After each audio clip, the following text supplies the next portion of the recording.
Olá, bem-vindo ao Prime Station. Se você for novo por aqui e não é inscrito ainda, clica no botão de se inscrever e deixa o like. Agora sem delongas, vamos ao vídeo.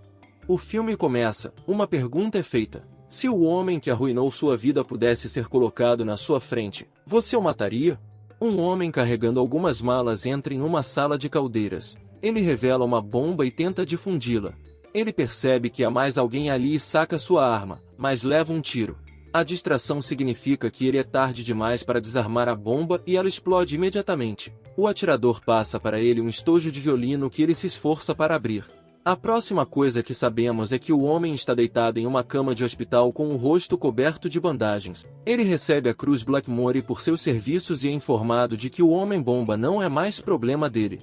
Este chamado Fizzly Bomber tem um grande plano para arrasar Nova York em 1975. Depois que as bandagens são removidas, ele é informado de que o enxerto de pele foi bem sucedido, mas sua aparência não é a que ele lembrava.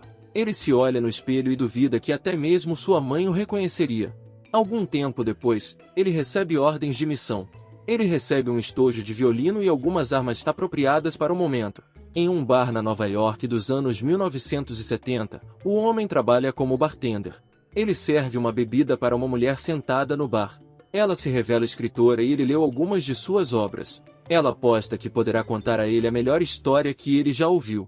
A televisão relata que as pessoas estão deixando a cidade por causa do bombardeiro Fizzly, mas ela acredita que talvez o Homem-Bomba esteja fazendo um favor ao mundo ao se livrar de parte da escória. Ela conta sua história. Em 1945, ela era uma órfã deixada na soleira de uma porta. Ela recebeu o nome de Jane. Ela nunca ficou doente, então só foi ao hospital muito mais tarde na vida. Ela sempre soube que havia algo diferente nela. Ela jurou que qualquer filho dela teria uma família adequada. Isso manteve sua atenção focada em outras coisas, como lutar e ser inteligente. Ela percebeu que tinha poucas chances de se casar. Ela foi convidada para ingressar em uma organização que busca mulheres como ela para treinar no serviço público. Ela está interessada em viagens espaciais e foi convidada para uma entrevista para a Space Corps. Ela é questionada se ela esteve com um homem e ela responde que não. Sua resistência é testada e ela se destaca. Os testes continuam por meses e muitas meninas são reprovadas. Após um exame físico detalhado, eles descobrem algo que a desqualificaria. O Sr. Robertson diz a ela que ela está fora, mas faz parecer que é por causa de uma briga em que ela se envolveu. Ela volta a uma vida normal, onde trabalha como assistente de dona de casa durante o dia e vai para aulas de charme à noite em uma faculdade local. Foi nessa época que ela conheceu alguém. Ele disse a ela que estava esperando por alguém. Eles se dão bem e ele a trata com gentileza. Ela gostou dele e se apaixonou. Foi o momento mais feliz da vida dela, mas não durou muito. Ele sentou-se com ela uma noite e disse que voltaria em breve, mas nunca mais voltou. Um dia, o Sr. Robertson veio vê-la novamente e disse que na verdade trabalha para uma organização que reformula irregularidades. Eles usam a Space Corp para encontrar pessoas como ela, com habilidades excepcionais, mas sem vínculos com o passado ou o futuro. Ela realmente não entendia o que o trabalho implicava, mas foi levada pela ideia de ser chamada de elite. Infelizmente, seu homem misterioso a deixou grávida, então ela foi removida do programa e nunca mais viu o Sr. Robertson. Ela deu à luz uma menina por cesariana, mas o cirurgião revelou que sua configuração interna era diferente da maioria. Ele descobriu que ela tinha órgãos masculinos e femininos, mas os órgãos femininos estavam desenvolvidos o suficiente para que ela pudesse dar à luz. Ela teve que fazer uma esterectomia, mas eles conseguiram reconstruir seus órgãos masculinos para que ela pudesse se tornar um homem. Ela chamou seu bebê de Jane para manter algo de si mesma, mas 2 semanas depois o bebê foi roubado. Com o tempo, ela começou a transição para se tornar um homem. Ela não olhou para sua aparência por um longo tempo. Cada vez que se olhava no espelho, ela se lembrava do homem que roubou sua filha. O barman diz que ela está bem e ela revela que hoje recebeu a notícia de que ela é um homem de pleno direito. Ela pergunta se ele já ouviu falar da expressão, uma mulher arruinada. Ela pensa que está tão arruinada quanto uma mulher pode estar.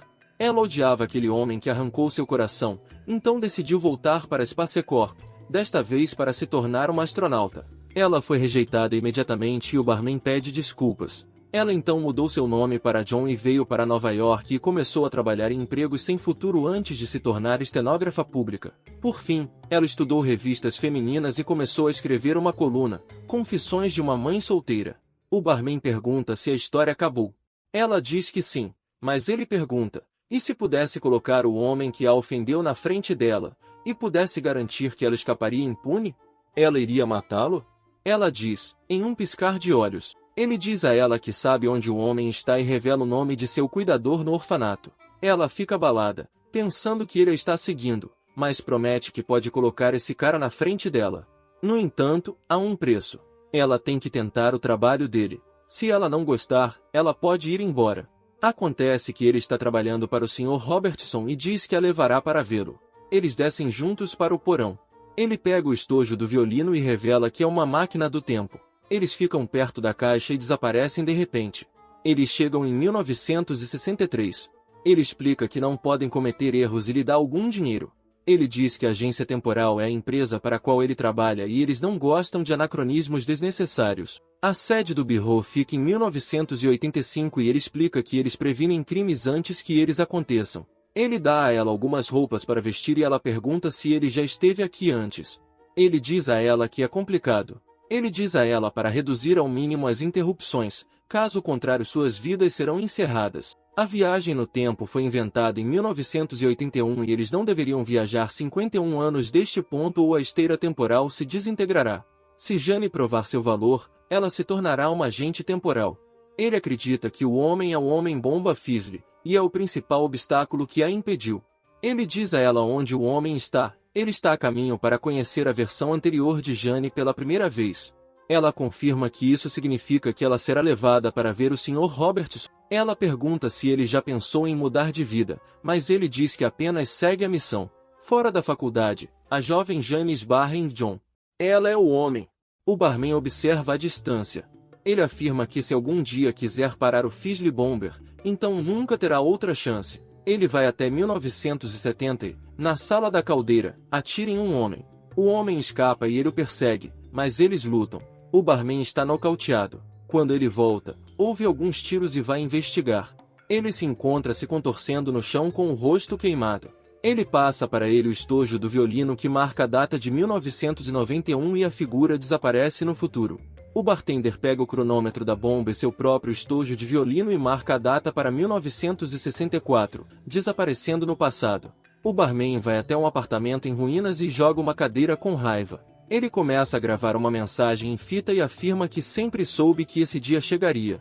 O Sr. Robertson vem ao encontro do barman, que lhe entrega o cronômetro. O Sr. Robertson o acusa de fazer um salto ilegal e diz que poderia haver consequências graves, particularmente para o seu estado de espírito. O barman diz que aceitará as penalidades, mas o Sr. Robertson diz que sempre pensou que eles poderiam conseguir muito mais com um agente operando fora dos limites. O barman diz que Jane sofre muito por causa dele. Ele se descreve como a cobra que come sua própria história para todo sempre. O Sr. Robertson lembra que ele é mais do que um agente, ele foi um presente, o único livre de história e futuro. Ele deve completar sua missão e plantar as sementes para o futuro. O Sr. Robertson o deixa e o informa que quando chegar o dia em que ele não tiver conhecimento de seu futuro, ele terá que encarar as coisas um dia de cada vez, como todo mundo. O barman rouba o bebê da maternidade e avisa que ela tem uma longa jornada pela frente. Ele a leva de volta a 1945 e deixa o bebê na porta do orfanato. Ele liga para o orfanato antes de voltar para 1963. Jane e John estão sentados juntos em um banco do parque. John percebe o barman e diz a Jane que ele voltará logo. John aponta uma arma para o barman e o acusa de trapaça. Ele pede desculpas pelo engano, mas diz que foi escolha de John vir. Agora John entende quem ele é e talvez esteja pronto para entender quem é o bartender. Ele se oferece para levá-la ao Sr. Roberts, que explicará tudo. John não quer deixar Jane, mas parte com o bartender para 1985. A duração do salto no tempo faz com que John tenha que levar algum tempo para se recuperar em uma cama de hospital. O Sr. Robertson explica ao barman que muitos crimes horríveis nunca aconteceram por causa do trabalho que eles fizeram e que a organização não teria crescido se não fosse pelo Fizzle Bomber.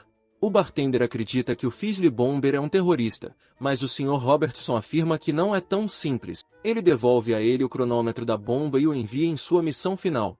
Ele pergunta se tem certeza de que deseja se retirar para Nova York, tão perto da explosão final. O bartender retorna a 1975 e bebe em um apartamento. Ele configura a máquina do tempo para ser desativada, mas ela mostra uma mensagem de erro. Dentro do envelope, ele tem uma mensagem final de Robertson para rastrear o pedido de compra do display do cronômetro. Em 1985, Jane está ouvindo a gravação que o bartender fez. Ele explica que o tempo alcança todos e que eles nasceram para esse trabalho. Jane é enviada em sua primeira missão por Robertson. O bartender está usando uma máquina de escrever em uma loja. Ele diz à vendedora que costumava ser um escritor, de certa forma, escrevendo histórias de confissão. Ele começa a escrever um romance que assina com o nome John Doe. Enquanto escreve, ele se lembra das informações conhecidas sobre os movimentos dos Fisley Bombers e decide interceptá-lo. No horário predeterminado, ele entra em uma lavanderia e aponta sua arma para um homem.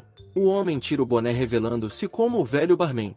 O barman o acusa de ser um assassino, mas ele rebate dizendo que, trabalhando internamente, ele conseguiu salvar mais vidas do que matou.